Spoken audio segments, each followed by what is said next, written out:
एक बार ये तय हो गया मूसा अलैहिस्सलाम में और फिरौन में, ये रोज रोज के झगड़े ठीक नहीं है, आओ एक मैदान में जमा हो जाते हैं, तुम अपना मामला दिखाओ, हम अपना मामला दिखाते हैं, या तो तुम झुक जाओ या हम झुक जाएं, आओ। अब जो वाकया सुनाने जा रहा हूं वो बड़ा जबरदस्त और दिलचस्प वाकया है, उससे बहुत सी चीजें आपको मिलेंगी। ईमान से पहले आदमी का हाल क्या है, लेकिन वहीं पर ईमान की दौलत जब उनको मिल जाए तो उनका हाल क्या होता है।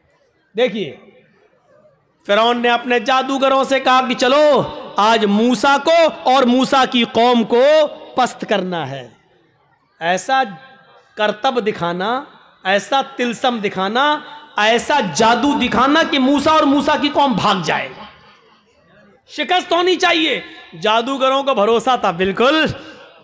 चलो एक मैदान में जमा हो गए, मूसा अपने चंद साथियों को लेके आए, फिरौन अपना लाव लश्कर लेकर आया। फिरौन के साथ बड़े माहिर जादूगर थे, ये वाकया सुना होगा लेकिन आज मुझसे सुनो। फिरौन के साथ बड़े माहिर जादूगर थे। तय होता है कि चलो अपना अपना कर्तव्य दिखलाओ। फिरौन ने कहा जादूगरों, अपने जादूगरों से चलो दिखाओ। जादूगर चूंकि ईमान वाले तो थे नहीं, इसलिए सौदेबाजी पर उतर आए और फिरौन से कहने लगे, फिरौन मेरे मालिक, मेरे आका, मेरे रब, मेरे खुदा, ये बता दो अगर हम फिर मूसा पर गालिब आ गए, अगर हम जीत गए, अगर हमने मूसा और उनकी कौम को हरा दिया तो हमारा इनाम क्या होगा। पहले हमारा इनाम तो बता दो, हम ऐसे ही क्यों करतब दिखाएं, हमारा इनाम क्या होगा। फिरौन ने कहा कि दिखाओ अपना करतब, दिखाओ अपना जादू। तो फिरौन के जादूगरों ने जादू दिखाने से पहले क्या कहा, कुरान उन जादूगरों के अल्फाज को रिकॉर्ड करता है।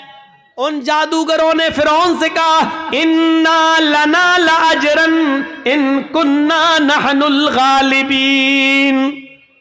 ठीक है, हम अभी जादू दिखाते हैं, लेकिन आए फिरौन ये बताओ अगर हमने मूसा और मूसा की कौम को हरा दिया और हमारा करतब देखकर, हमारा नाटक देखकर अगर ये सब हार जाओ, भाग जाएं, तो हमारा अज्र क्या होगा। इन्ना लना लाजरन, हमारी मजदूरी क्या होगी, हमारा इनाम क्या होगा।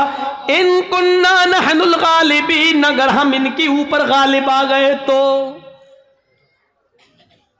अगर हम इनके ऊपर गालिब आ गए तो क्या इनाम होगा। फिरौन ने मुस्कुराते हुए जवाब दिया, इन्नकुम लमिनल मुकर्रबीन, अगर मूसा और मूसा का लश्कर हार गया, शिकस्त फाश दे दी, डर गया और भाग गया, तो तुम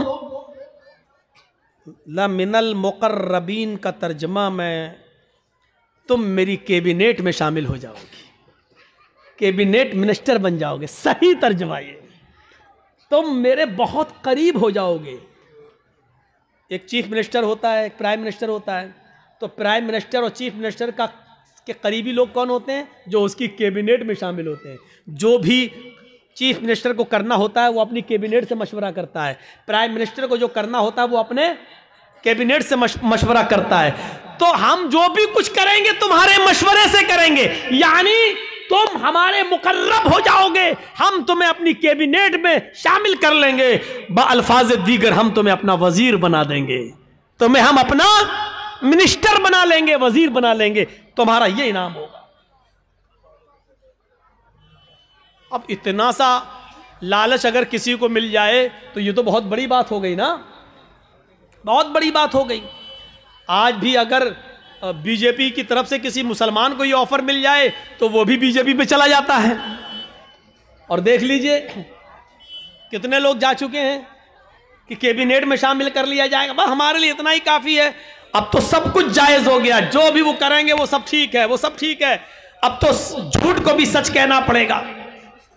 जब उन जादूगरों ने सुना कि फिरौन कह रहा है कि इन्नकुम लमिनल मुकर्रबीन, तुम हमारे मुकर्रब हो जाओगे, हमारी कैबिनेट में शामिल हो जाओगे, हमारे मिनिस्टर बन जाओगे, इतना बड़ा इनाम का जब लालच उनको मिला तो वो फौरन तैयार हो गए। फिर उनके पास जो रस्सियां थी उन्होंने उन रस्सियों को फेंका, उन्होंने उन रस्सियों को डाला। उन्होंने जब उन रस्सियों को मूसा के सामने और मूसा की कौम के सामने फेंका तो वो रेंगते हुए सांप बन गए, रेंगते हुए सांप बन गए, सांप बनकर रेंगने लगे। हालांकि वो सांप नहीं थे, वो नजरबंदी थी, हमें दिखाई दे रहे हैं सांप की तरह रेंग रहे, लेकिन वो सांप नहीं थे। जैसे जादूगर जो हमारे मोहल्ले में आता है, मिट्टी उठाएगा, रखेगा, मुट्ठी बंद करेगा, छू मंतर जादू करके ऐसे घुमा के खोलेगा, रुपया बन जाएगा। हालांकि वो रुपया नहीं है, वो मिट्टी है, लेकिन हमें रुपया दिख रहा है। अगर जादूगर मिट्टी को रुपया बनाना जानता होता तो अपना जादू खत्म करने के बाद फिर कटोरा लेकर 1-1, 2-2 रुपए की भीख हमसे क्यों मांगता? वो कहता है कि ये कला है, ये मिट्टी को मैंने रुपया बनाया, ये सिर्फ हमारी हाथ की सफाई है। ये तुम्हें रुपया दिख रहा है लेकिन हकीकत में रुपया नहीं है। अगर रुपया होता तो फिर तो हम घर बैठ के ये तमाशा क्यों दिखाते तुम्हें? हम तो घर बैठ के मिट्टी का रुपया बनाते रहते। मूसा और मूसा की कौम को वो रेंगते हुए सांप दिखने लगे तो मूसा अलैहिस्सलाम डरने भी लगे, ऐसे हटने भी लगे। फौरन अल्लाह ताला ने फरमाया, मूसा डरो नहीं, ला तखफ या मूसा, अरे मूसा डरो नहीं, तुम्हारे पास जो लाठी है ना, जो डंडा है, इसको जमीन पर मारो, अन अलक़ियासाक, जमीन पर इस लाठी को मारो। मूसा अलैहिस्सलाम ने वो लाठी जमीन पे मार दी और जैसे ही जमीन पे लाठी मारी वो अज़दहा बन गया। अज़दहा बहुत बड़ा होता है, वो अज़दहा बन गया और उसने अपना मुंह फाड़ा और अंदर को सांस ली, बाहर को नहीं, अंदर को, अंदर को। जब उसने अंदर को सांस ली तो वो जितने भी सांप जो रस्सियां बनी हुई थी वो सब उसके मुंह में घुसते चले गए, करके सबको खा गया। यहीं से मूसा फिरौन के जादूगरों की अकल ठिकाने आ गई। वो समझ गए हमने जो दिखाया वो नकली चीज थी, मूसा ने जो दिखाया वो ओरिजिनलिटी थी, वो असलियत थी। वो समझ गए कि अब हक के आगे मेरा बातिल नहीं चलेगा।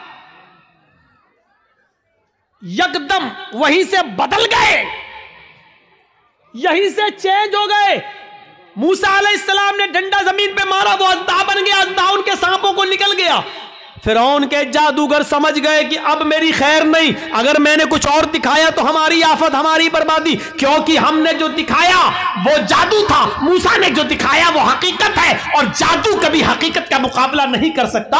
फौरन वही के वही वो सारे जादूगर पलटे और चीख पड़े, आमन्ना बिर्रब्बे मूसा व हारून, हम मूसा और हारून के रब के ऊपर ईमान ले आए।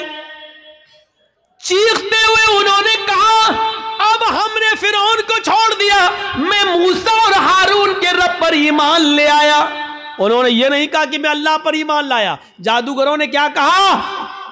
बिरब्बे मूसा व हारून, हारून और मूसा के रब पर ईमान लाया। अगर वो ये कहते हैं कि मैं तो अल्लाह पर ईमान लाया, तो लोगों का अल्लाह और लोगों का खुदा तो वही बना हुआ था फिरौन। इसलिए मूसा और हारून का रब नहीं था। मूसा और हारून अलैहिस्सलाम ने कभी फिरौन को अपना रब नहीं माना। मूसा और हारून ने अपना रब अल्लाह को माना था। इसलिए क्या कहा? आमन्ना बिरब्बि मूसा व हारून, मैं हारून और मूसा के रब पर ईमान ले आया, यानी मैं अल्लाह पर ईमान लाया।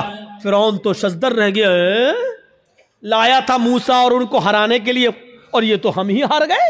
ये सारे जादूगर पलट गए, ये सारे जादूगर उधर चले गए। अभी देखिए, जब तक जादू दिखा रहे थे तब तक वो काफिर थे, लेकिन जब मूसा ने अपना हुनर दिखलाया, मौजिजा दिखलाया, तो वो ईमान ले आए। अब ईमान लाने के बाद ताकत देखिए उनके अंदर वही मौजूद है, अभी हटे नहीं, अभी अपने घर नहीं गए। अब जब ईमान ले आए, जब कह दिया आमन्ना बिरब्बि मूसा व हारून, जब कह दिया कि हारून और मूसा के रब पर ईमान लाए, तब उनके ईमान लाने के बाद उनके अंदर ताकत क्या आई वो दिखाना चाहता हूं। एक मोमिन के अंदर ईमान जब आ जाए तो उसकी ताकत क्या होती है, वो चीज समझ लीजिए। जब वो ईमान लाए तो फिरौन ने कहा, ये क्या किया तुमने?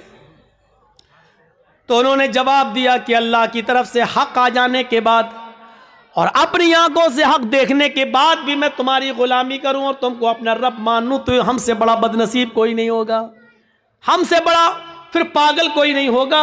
हमने आज अपनी आंखों से हक देख लिया और सच्चाई देख ली और मूसा का मौजिज़ा देख लिया है। मूसा ने जो दिखाया वो अल्लाह की तरफ से है, इसलिए अब हक आ जाने के बाद हम तुम्हारी गुलामी नहीं कर सकते, हम तुम्हें तरजीह नहीं दे सकते। फिरौन ने कहा तब जानते हो तुम्हारा अंजाम क्या होगा, जानते हो तुम्हारा अंजाम क्या होगा। उन्होंने कहा ए फिरौन फिर हमारे अंजाम को भी बता दो कि क्या अंजाम होगा हमारा। फिरौन ने कहा ला उक़त्तिअन्ना अयदियकुम व अर्जुलकुम मिन खिलाफ थुम्मा ला उसल्लिबन्नकुम अजमईन। कुरान कह रहा है आए मेरे जादूगरो, अगर तुमने मूसा और हारून के रब को छोड़कर मुझे रब न माना और तुम न पलटे तो हम तुम्हें क्या अजाब देंगे, क्या सजा देंगे तुम जानते हो। ला उक़त्तिअन्ना अयदियकुम व अर्जुलकुम मिन खिलाफ, हम तुम्हारे हाथ कटवा देंगे, हम तुम्हारे पैर कटवा देंगे मुखालिफ सिमतों से, यानी दाहिना हाथ काटेंगे तो बायां पैर और बायां हाथ काटेंगे तो दायां पैर। अगर हमने दायां हाथ काटा तो बायां पैर कटवाएंगे और किसी का अगर हमने बायां हाथ काटा तो उसका दायां पैर कटवा देंगे। लउक़त्तिअन्ना अयदियकुम व अर्जुलकुम, अरबी से वाकिफ होंगे तो आप समझ जाएंगे, लेकिन अरबी से वाकिफ नहीं है। अल्फाज की ज़्यादती माना की ज़्यादती पर दलालत करती है। अरबी ज़बान में कता यक्ताओं के माना होते हैं काटना, ये इसको कहा जाएगा कता, काटना। लेकिन इधर से काटा, इधर से काटा, इधर से काटा, ये काटा, ये काटा, इसको कहा जाता है कत्ता युक़त्तिउ तक़ती, टुकड़े टुकड़े करना। फिरौन ने ये नहीं कहा था कि हम तुम्हारे हाथ और पैर काट देंगे। फिरौन ने कहा ला उक़त्तिअन्ना अयदियकुम व अर्जुलकुम, हम तुम्हारे हाथ के टुकड़े टुकड़े करवा देंगे, हम तुम्हारे पैर के टुकड़े टुकड़े करवा देंगे। हमारी ज़बान में कीमा कीमा कर देंगे, बोटी बोटी कर देंगे मुखालिफ सिमतों से, यानी पहले अंगूठा काटेंगे, फिर पंजा काटेंगे, फिर पिंडली काटेंगे, टखना काटेंगे, पिंडली काटेंगे, घुटना काटेंगे, रान काटेंगे, कमर काटेंगे। अगर मैंने तुम्हारा दाहिना पैर काटा तो ऐसे ही बायां हाथ काटेंगे, पहले उंगली काटेंगे, पोर काटेंगे, कलाई काटेंगे, गट्टा काटेंगे, हाथ की ये कलाई, फिर ये कोहनियों, फिर कंधा, यानी हम टुकड़े टुकड़े कर देंगे। कितनी दर्दनाक सजा, जिंदा आदमी को एक एक हिस्सा काटा जाए। लउक़त्तिअन्ना अयदियकुम व अर्जुलकुम मिन खिलाफ, हम पहले ऐसा करेंगे और ऐसा करने के बाद भी अगर तुम न माने तुम्मा लउसल्लिबन्नकुम अजमईन, तो फांसी का फंदा लगा के फिर हम तुम्हें सूली पे चढ़ा देंगे। अब दो चीजें समझ लो, इतनी बड़ी सजा सुनने के बाद इनका जवाब क्या था। जब काफिर थे, ईमान नहीं लाए थे, फिरौन के साथ आए थे, तब इनकी डिमांड क्या थी? तब इनकी डिमांड क्या थी? इन्ना लना लअजरन, अगर हमने अपना जादू दिखाया और मूसा को हरा दिया तो आप हमें इनाम क्या देंगे? अभी इनाम मांग रहे थे, सोना चांदी दौलत मांग रहे थे, लेकिन ईमान लाने के बाद जब इतनी बड़ी सजा सुनी तो उसके बाद उनका जवाब क्या था? यह है ईमान की ताकत। उनका जवाब यह था फ़क़ज़ी मा अंत क़ाज़िन, फ़क़ज़ी मा अंत क़ाज़िन इन्नमा तक़ज़ी हाज़िहिल हयात दुनिया। आए फिरौन, तुझे जो करना हो कर। फ़क़ज़ी मा अंत क़ाज़िन, आए फिरौन तुझे जो करना हो कर, मेरे साथ, मेरी बॉडी के साथ, मेरे जिस्म के साथ, मेरे पैरों के साथ, मेरे हाथ के साथ, मेरे जिस्म के साथ। जो कुछ भी तू कर सकता है कर ले, इन्नमा तक़ज़ी हाज़िल हयात दुनिया, तू सिर्फ मुझे दुनिया में सजा दे सकता है, सिर्फ दुनिया में मुझे परेशान कर सकता है, सिर्फ दुनिया में तू मेरे ऊपर हुकूमत चला सकता है, सिर्फ दुनिया में तू मुझे सजा दे सकता है, आखिरत में तू हमें सजा नहीं दे सकता है, आखिरत का तू हमारे मालिक नहीं है। जो अभी इनाम मांग रहे थे, ईमान लाने के बाद वो कह रहे हैं जो करना हो कर ले, लेकिन अब हम मूसा और हारून के रब को छोड़ने वाले नहीं हैं। ये है ईमान, ये है ईमान। यहाँ तो हमारा ईमान का बड़ा हाल है, अगर दो चार आदमी हमें पकड़ के बांध दो कर जय श्री राम, तो हम कह भी देंगे अपनी जान बचाने के लिए जय श्री राम। वो एक अलग मसला है कि ऐसे मौके पर नारा लगाना चाहिए या कोई मजबूर करे तो जय श्री राम कह सकते हैं कि नहीं कह सकते, वो एक अलग मसला है। उस मसले पे जाएंगे तो रात बीतेगी, क्योंकि फिर दलीलें देना पड़ेंगी और सबूत देना पड़ेंगे। उस तरफ अभी हम नहीं जाना चाहते हैं मेरे भाइयों, ये एक अलग मसला है। लेकिन जरा सोचो कि आज हमारा ईमान क्या है और उनका ईमान क्या था। जो अभी इनाम मांग रहे थे वो अब कह रहे हैं कि सजा भी दे दो, लेकिन हम अब ईमान से फिरने वाले नहीं है। ये होता है ईमान, ये होता है ईमान। अरे हम ईमान के लिए और इस्लाम के लिए अपनी जान की कुर्बानियां क्या देंगे। हम तो अपने मुआशरे में और अपनी समाज में फैली हुई बुरी बिदअतों को भी छोड़ने के लिए तैयार नहीं हैं। हमारे बाप दादा जो करते आए हैं वही हम करेंगे, हमारे बाप दादा जो करते आए वही करेंगे। ये नए मुल्ला मौलवी जब से पैदा हो गए तब से ये नए नए मसले बताने लगे हैं। ये सूरत हाल आज हमारे दरमियान आ गई है, ये सूरत हाल आज हमारे दरमियान चली हुई है। कोई चीज हमारी मस्जिद में आज हो रही है, बंद हो जाती है, फिर दोबारा चालू हो जाती है। हम अपने बाप दादा की राइज करदा बिदअतों को हम खत्म नहीं कर पा रहे हैं। ईमान और इस्लाम के लिए हम अपनी जान क्या कुर्बान करेंगे, हम क्या छोड़ेंगे। हजरत हाजरा की तरह अपने शौहर को कौन औरत छोड़ने के लिए तैयार होगी, और कौन आदमी ऐसा होगा जो अपने बच्चे को इस्माइल की तरह छोड़कर चला जाए और फिर पलट कर भी ना देखे।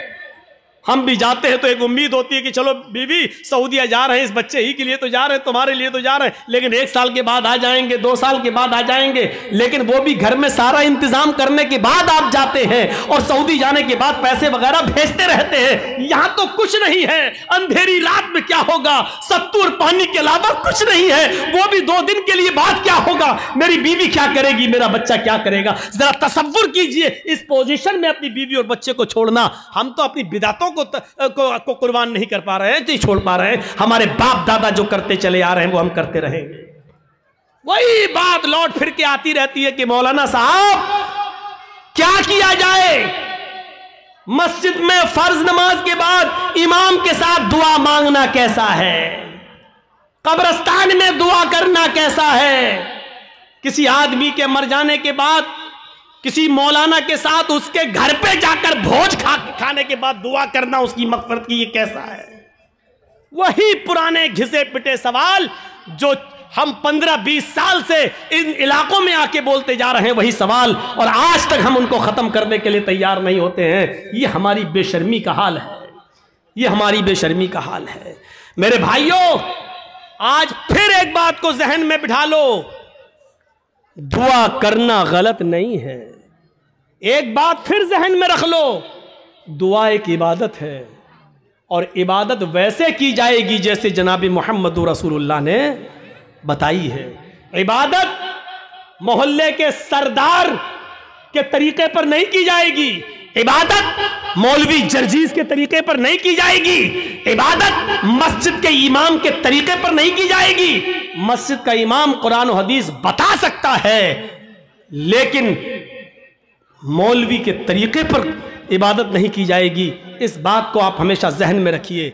दुआ मुख्कुल इबादा, दुआ इबादत का मग़ज़ है।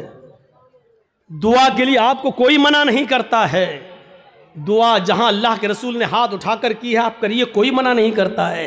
दुआ जहां हाथ उठाकर नहीं की है वहां आप हाथ उठाकर करेंगे तो वहां हम मना करेंगे, इसलिए कि हाथ उठाना साबित नहीं है। मसलन लैट्रीन में जाने की दुआ है, अब आप लैट्रीन में घुस के पढ़िए हाथ उठा के, अल्लाहुम्मा इन्नी औज़ु बिका मिनल खुब्स वल खबाइस।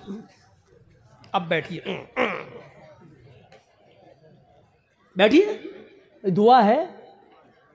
क्यों हाथ नहीं उठाया?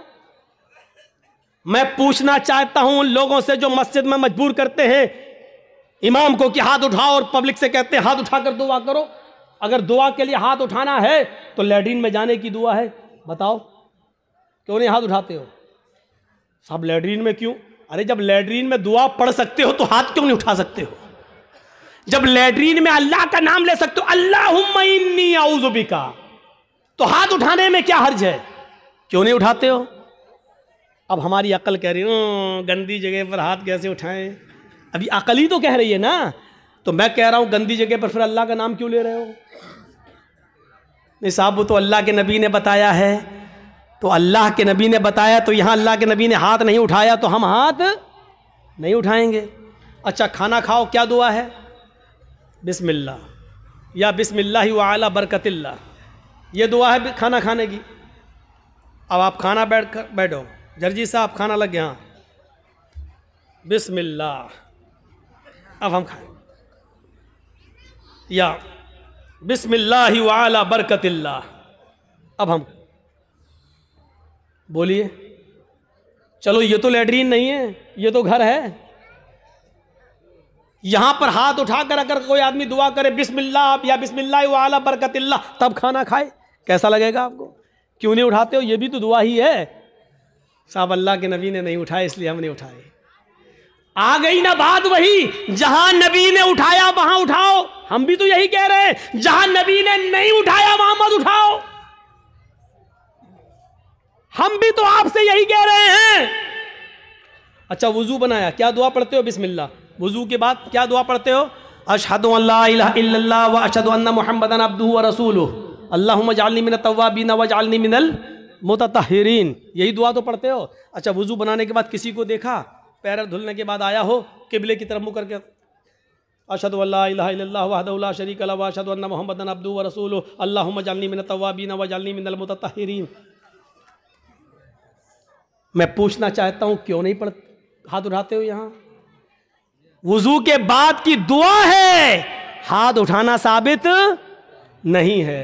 अजान के बाद की दुआ है, अल्लाहुम्मा रब्ब हाज़िहि दावति ताम्मा व सलातिल काइमा आति मुहम्मदनिल वसीला वल फजीला, लेकिन हाथ उठाना साबित नहीं है। चांद देखकर दुआ मांगना साबित है, चांद देखकर दुआ मांगी जाए, लेकिन हाथ उठाना साबित नहीं है। इसी तरीके से कब्रिस्तान में जाकर दुआ करना जायज है। अल्लाह के नबी ने फरमाया इस्तगफिरू लि अखीकुम, अपने भाई के लिए दुआ करो। हर आदमी को मिट्टी देने के बाद अपने भाई के लिए दुआ करना चाहिए, लेकिन यहां हाथ उठाना साबित नहीं है। जैसे इन जगहों पर हाथ उठाना साबित नहीं है, ऐसे ही कब्रिस्तान में भी हाथ उठाकर दुआ करना साबित नहीं।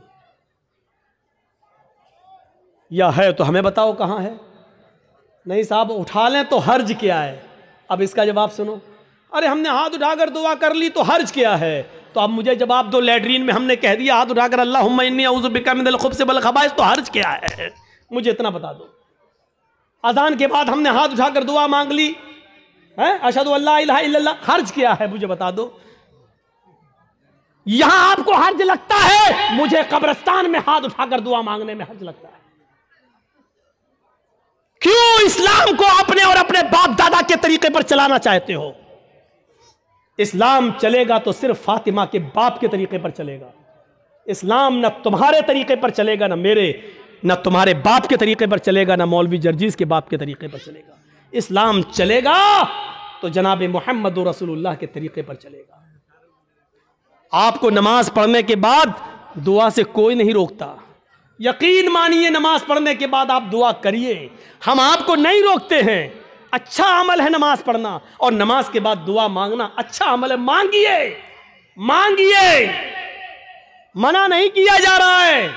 लेकिन यहां अल्लाह के रसूल से हाथ उठाकर दुआ मांगना और नबी के हाथ उठाने के बाद सहाबा का हाथ उठाना और नबी का हाथ चेहरे पर फेर कर पहनना और उसके बाद सहाबा का भी हाथ चेहरे पर फेर लेना, नबी का दुआ मांगना और सहाबा का उस दुआ पर आमीन आमीन कहना, यहां नमाज के बाद साबित नहीं है। इसलिए आपको भी ऐसा नहीं करना है। अकेले आप जितनी लंबी दुआ मांगना चाहे मांगे।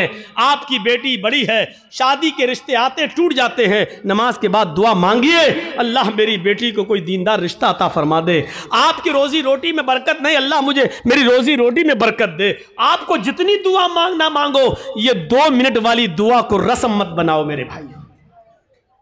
इमाम साहब ने कहा अस्सलाम वालेकुम बरहमतुल्लाह, अस्सलाम वालेकुम बरहमतुल्लाह, अल्लाहुम्मा आमीन आमीन, पीछे कर आमीन आमीन आमीन आमीन। अबे ये कौन सी दुआ है? और 2 मिनट में ला इलाहा इल्लल्लाह मुहम्मदुर रसूलुल्लाह, 2 मिनट में तेरी भी जरूरत पूरी हो गई, 2 मिनट में उसकी भी हो गई। वहां इमाम कह रहा है अल्लाह मेरी रोजी रोटी में बरकत दे, आप कह रहे हैं आमीन। अरे फायदा तो इमाम का हो रहा, आपका क्या हो रहा है मुझे बताओ? वो इमाम तो अपनी दुआ कर रहा है?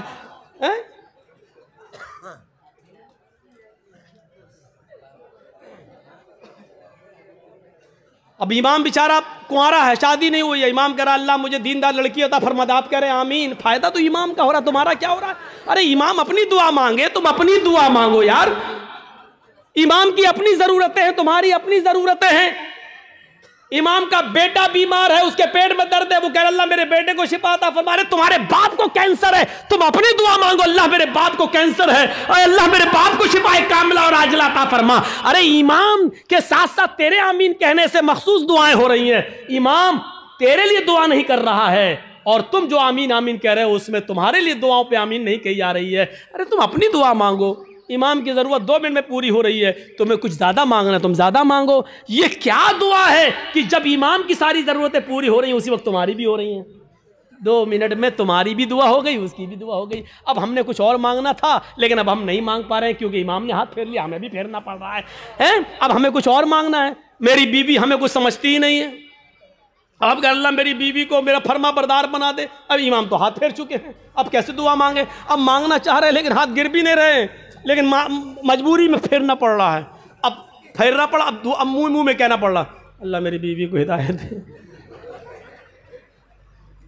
इसको आदत मत बनाइए मेरे भाई। दुआ को हम मना नहीं कर रहे हैं, नमाज के बाद भी दुआ को मना नहीं कर रहे हैं। दुआ को हम सिर्फ इसलिए मना कर रहे हैं कि सलाम फेरने के बाद आदमी आज़ाद हो गया है। वो अपनी दुआ मांगे, आप अपनी दुआ मांगिए। वो 2 मिनट मांगो, 5 मिनट मांगो, 10 मिनट मांगो, 15 मिनट मांगो, आधा घंटा मांगो। और दुआ तो मेरे भाइयों मजमे में है, सही बताऊं तो दुआ का हक अदा ही नहीं होता है। दुआ का हक अदा तो तन्हाई में होता है, जब कोई ना देख रहा हो, 2 रकात नमाज पढ़ के अपने आप को सबसे छिपा कर रो रो कर आंखों से आंसू बहा बहा कर दुआ की जाए, तब दुआ का मजा कुछ और है मेरे भाइयों। ये दुआ का मजाक है। अल्लाह गांव में बहुत ज़्यादा लफड़ा, अल्लाह मेरे गांव में बरकत दे, अल्लाह मेरे चौधरी को समझा दे, अल्लाह मेरे ये आमीन आमीन मोहम्मद रसूलुल्लाह। ये दुआ का मजाक है यार, मत बनाओ मजाक। इतना मजाक दुआ का कभी नहीं बनाया गया जितना हम दुआ का मजाक बना रहे हैं। हाथ उठाकर भी मांग सकते हो लेकिन अकेले तन्हा। कब्रिस्तान में दुआ मांगने का हुक्म है और हर शख्स को दुआ मांगना चाहिए, लेकिन वहां हाथ उठाना साबित नहीं है। वहां सिर्फ हुक्म यह इस्तगफिरू लिअखीकुम, अपने भाई के लिए दुआ करो, सिर्फ दुआ है। अगर हाथ उठाना होता तो अल्लाह के नबी कहते हैं अपने भाई के लिए दोनों हाथ उठाकर दुआ करो। और यह आता कि अल्लाह के रसूल ने फला फला के दफनाने के बाद आपने दोनों हाथ उठाकर दुआ की है, आता हदीस में, लेकिन हदीस की किसी किताब में नहीं आया अल्लाह के रसूल ने किसी भी सहाबी को दफन करने के बाद अपने हाथों को उठाकर दुआ की हो, कहीं नहीं आता है। हाँ ये आया कि अल्लाह के रसूल ने कब्र में सहाबी को दफन करने के बाद सहाबा से फरमाया इस्तगफिरू लिअखीकुम, अपने भाई के लिए दुआ करो। आप चाहते तो कह सकते थे मैं दुआ कर रहा हूं, आप लोग आमीन आमीन बोलो, अल्लाह जिसका इंतकाल हुआ उसके रूह को आला इल्लीन के अंदर जगह अता फरमा, अल्लाह उसके पसमानदगान को सब्र जमील अता फरमा। आप चाहते तो कब्रिस्तान में सब दुआ कर सकते थे, लेकिन आपने न की ऐसे और न लोगों ने आमीन कहा, बल्कि आपने सबको हुक्म दिया कि तुम अपने भाई के लिए दुआ करो। यानी तुम अपनी दुआ करो, हम अपनी दुआ कर रहे हैं। दुआ सब करें लेकिन अलग अलग करें, और हाथ उठाना यहां साबित नहीं है, इसलिए हाथ ना उठाया जाए। सीधी सी बात है। अब फिर हुक्म यह है कि आप किसी भी मैयत के लिए कभी भी किसी भी वक्त दुआ कर सकते हैं, लेकिन चंद लोगों को इकट्ठा करके मैयत के घर जाकर उसको सब्र की तलकीन करने के बाद, भोज वोज खाने के बाद या दुआ करने के बाद भोज खिलाया जाता है। मुझे नहीं मालूम आपके यहाँ क्या होता है। और वहां घर पे जाने के बाद फिर इमाम साहब दुआ करते हैं और उस घर के सब लोग आमीन आमीन कहते हैं। मेरे भाइयों, बिदात है, बिदात है, बिदात है। इस बुरी रस्म को बंद करिए, इस नौटंकी को बंद कीजिए। मैं इसको नौटंकी कहता हूं। इस नौटंकी को बंद कीजिए, दुआ आप कीजिए। अरे बीवी, अगर शौहर मर गया है तो बीवी शौहर के लिए दुआ करे, बाप मर गया तो बेटा शौहर अपने बाप के लिए दुआ करे। अरे सदका जारिया सबसे बेहतर यही है कि बेटा अपने बाप को अपनी दुआओं में याद रखे, कुछ दुआएं अपने लिए मांगे, फिर कहे अल्लाह मेरे वालिद को की कब्र को नूर से भर दे, अल्लाह मेरे वालिद की मग़फ़िरत फरमा, अल्लाह मेरे माँ बाप के गुनाह को की बख्शिश फरमा, अल्लाह उनकी लग़्ज़िशों को माफ़ फरमा दे, अल्लाह तो उनको जन्नतुल फिरदौस में जगह अता फरमा।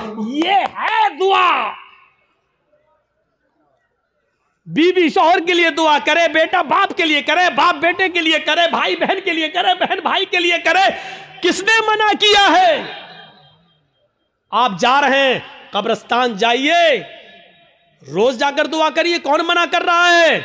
हफ्ते में एक दिन जाकर दुआ कीजिए, कौन मना कर रहा है? महीने में एक दिन जाइए और अपने बाप के लिए हाथ उठाकर नहीं, हाथ छोड़कर कब्र पर खड़े होकर कब्र के पास दुआ मांगी, कौन रोकता है? नहीं। लेकिन आप पूरे साल ना जाएं, सिर्फ ईद के दिन ईद की नमाज पढ़ने के बाद कब्र पर जाकर दुआ मांगे और इसको मामूल बना लें, यह गलत है। आप किसी दिन को मुतय्यन करके दुआ करेंगे तो वही चीज बिदअत हो जाती है। आप आज मांग लीजिए, कल मांगिए, 2-4 दिन बाद मांग लीजिए, मुतय्यन मत करिए, रोज दुआ मांगिए कब्र पे जाके, कोई मना नहीं करता है। और कब्र पे जाके दुआ इसलिए मांगने जाइए आप कि वहां जाएंगे तो आपको अपनी मौत याद आएगी, वरना दुआ मांगने के लिए कब्र पे जाना जरूरी नहीं है। दुआ के लिए आप अपने घर से भी दुआ कर सकते हैं। मेरे भाइयों, मेरे बाप इटावा में हैं और मेरे पास फ़ोन आ जाए और वो बीमार, मैं इस जलसे में भी दुआ कर सकता हूँ। आपके डिस्ट्रिक्ट मालदा में रहकर क्या मेरे लिए दुआ करो। आप आपसे भी कह सकते हैं कि मेरे वालिद के लिए दुआ करो कि अल्लाह ताला में जर्जी साहब के वालिद को शिफाए कामला और आजला अता फरमाए। कोई बुराई की बात नहीं है। दुआ के लिए किसी के घर जाकर ही दुआ की जाए या कब्रिस्तान जाकर दुआ की जाए, ये जरूरी नहीं है। लेकिन अगर आप जाएंगे तो आपको अपनी मौत भी याद आएगी कि एक दिन हमको भी इस जगह आना है, इसलिए आप अगर जाते हैं तो ठीक है। इसी तरीके से मेरे भाइयों, याद रखिएगा, कोई भी काम हो अगर शरीयत की रोशनी में ठीक है तो करेगा। बहुत से लोग क्या करते हैं, बेटे का खतना हो रहा है, खाना दावत कहते हैं, साहब हाँ आज दावत है आपकी। किस बात की दावत? बच्चे का खतना करा रहे हैं। याद रखना, इस्लाम के अंदर सिर्फ 2 ही खाने को जायज करार दिया और उसका हुक्म है, एक वलीमा, शादी के बाद बीवी जब घर पे आए तो उस बीवी के साथ एक रात गुजारने के बाद दूसरे दिन वलीमा करना। बहुत से लोग ये कहते हैं कि बीवी के साथ जब तक मुजामियत या हम बिस्तरी न कर ली जाए वलीमा नहीं। बीवी आ गई, रात आप उसके साथ बैठ गए, 2-4 गुफ्तगू हो गई, बातें हो गई, बस हो गया। उसके बाद सुबह होकर आप वलीमा कर सकते हैं, जायज़ है आपके लिए। अगर सोहबत और हम बिस्तरी हो जाए तो और अच्छी बात है, ठीक है। उसके बाद दुआ करिए और वलीमा करिए, ठीक। एक तो वलीमा सुन्नत है। दूसरी बात सुन लीजिए, लड़की वाले के यहाँ खाने का कोई सबूत नहीं है। जिसको चोर और डाकू बन के जाना हो वो जाए। लड़की वाले को न खिलाने का हुक्म है, ना लड़की वाले के यहां जबरदस्ती बैठकर खाने का हुक्म है, ना शरीयत ने लड़की वाले को खिलाने का मुकल्लफ बनाया है। वलीमे को सुन्नत कहा है। एक सहाबी अल्लाह के नबी के पास आए, आपने देखा उनके कपड़ों पर कुछ पीलापन है, जाफरान लगी हुई है, खुशबू आ रही है। आपने कहा ये क्या? कहा अल्लाह के नबी शादी कर ली। अच्छा, सैयबा से या बाकिरा से, कुंवारी या शादीशुदा थी, तलाकशुदा? कहा अल्लाह के नबी बाकिरा तो नहीं है, कुंवारी, लेकिन हाँ एक बेवा से शादी की जिसका शौहर इंतकाल हो चुका। ऐसा क्यों किया? कुंवारी से शादी करते। कहा अल्लाह के नबी, मेरे माँ बाप का इंतकाल हो चुका है और वो इस दुनिया में नहीं हैं, मेरी छोटी छोटी बहनें हैं, मेरी छोटी छोटी बहनें हैं। मैंने सोचा कि एक ऐसी औरत से निकाह करूं जिसको बच्चे पालने की महारत हो, तजर्बा हो, ताकि वो मेरी बहनों की अच्छी तरबियत कर सके। इस मकसद से मैंने शादी की। आपने कहा अच्छा कोई बात नहीं, वलीमा किया? कहा नहीं। आपने कहा वलीमा करो, देखिए हुक्म है, औलिम वलौ बिशातिन, वलीमा करो, अगर ज़्यादा ताकत नहीं तो एक बकरी ही का करो, लेकिन करो। वलीमा करने से लोगों को पता चल जाएगा कि इसकी शादी हुई है, ये लोग नाजायज़ तरीके से नहीं रह रहे हैं, जायज़ तरीके से रह रहे हैं। वलीमे का हुक्म है, वलीमा करना चाहिए। एक ये खाना, उसका हुक्म मौजूद है। और दूसरा अकीका। अकीके की दो शक्लें होती हैं। दो शक्लें ये हैं कि 7वें दिन जब आप बच्चे का अकीका करें तो मोहल्ले के लोगों को आप बुलाकर अपने घर खिला भी सकते हैं, लेकिन मोहल्ले वालों को बुलाने के साथ साथ गरीबों का ख्याल रखा जाए। ऐसा ना हो कि सिर्फ अमीर आए और गरीबों को नज़रअंदाज कर दिया जाए, क्योंकि गरीबों का हक ज़्यादा है इसमें। गरीब और मिस्कीन ढूंढे जाएं, कौन है ज़रूरतमंद, उनकी दावत दी जाए। एक तो ये तरीका है। और दूसरा तरीका अकीके का ये है कि अगर आप सबको बुलाकर अपने घर नहीं खिलाना चाहते हैं तो अगर लड़की है तो एक बकरी, लड़का है तो 2 जानवर ज़िबा करके उसका गोश्त गरीबों, मिस्कीनों में और मोहल्ले के लोगों में तकसीम कर दिया जाए, तब भी आपका अकीका हो जाएगा। अपने घर खिला भी सकते हैं। ये एक अकीका।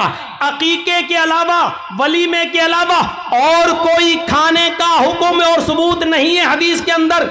यहां तक कि कोई हाजी हज करके आता है और वो खुशी में अपने गांव वालों को खिलाता है, इसका मतलब यह है कि वो अपने हज की रिया और नमूद कर रहा है, दिखावा कर रहा है, लोगों को ये बता रहा है कि देखो मैं हज करके आया हूं, इस खुशी में मैं लोगों को खाना खिला रहा हूं। हाजी को हज का खाना भी नहीं खिलाना चाहिए। अगर ऐसी इबादतों पर खाना खिलाना जायज़ होता तो फिर नमाजी को नमाज पढ़ के आने के बाद भी खिलाना जायज़ होता। फिर ईद की नमाज पढ़कर भी किसी को दावत दे तो उसकी दावत भी जायज़ होती। मेरे भाइयों, क्योंकि यह इबादत है और फिर इबादत पर फिर एक आम रस्म बन जाएगी। फिर ज़कात देने वाला ज़कात देने की खुशी में खिलाएगा, लो आज हमने 30 ज़कात दी। फिर रमज़ान का रोज़ा रखने के बाद 30 रोज़े पूरे होने के बाद फिर लोग की दावत दो, मैंने 30 रोज़े रख लिए। लो, हज भी एक इबादत है। जब इन इबादतों पर आप किसी को खाना नहीं खिलाते हैं तो हज पर भी आप किसी को खाना नहीं खिला सकते। जब हज जैसी इबादत पर खाना नहीं खिला सकते